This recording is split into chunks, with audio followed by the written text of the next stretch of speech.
Despois da chuvia, Miguel Cerro. Houve unha vez un bosque maravilloso en que vivían toda a clase de animais. Un día de súpeto empezou a chover. E cada vez chovía máis e máis e máis. Tanto choveu que os animais tiveron que refuxiarse na montaña máis alta do lugar.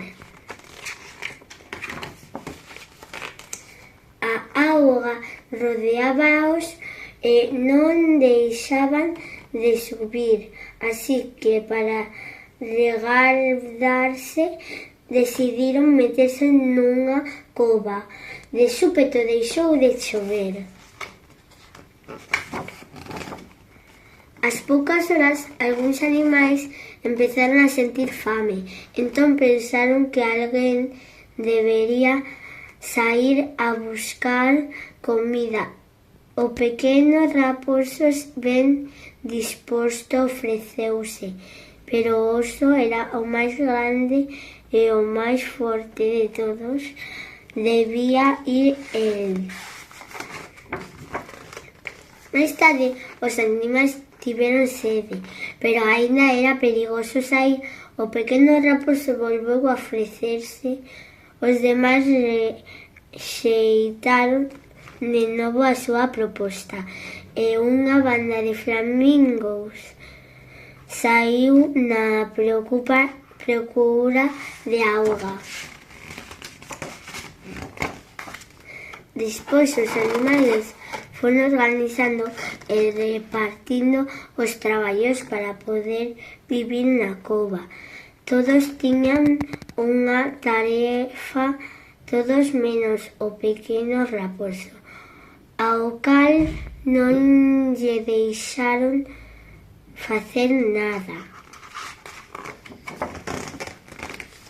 Ao caer a noite, unha gran lúa iluminou todo aquel acuático bosque, pero a súa luz non chegaba ao interior da cova. O pequeno raposo decidiu entón subir ao cume da montaña e daquela pensou sería maravilloso encher a cova de estrelas. Gabeu por unha árbore moi alta, pero alcanzalas era imposible. Achegouse á beira da auga e tentou coller, pero era tan só un reflexo.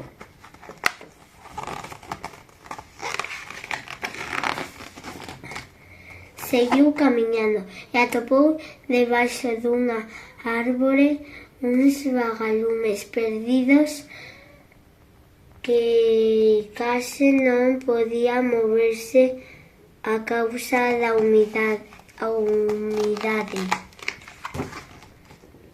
O pequeno raposo sabía con axudalos e pediulles que o acompañasen.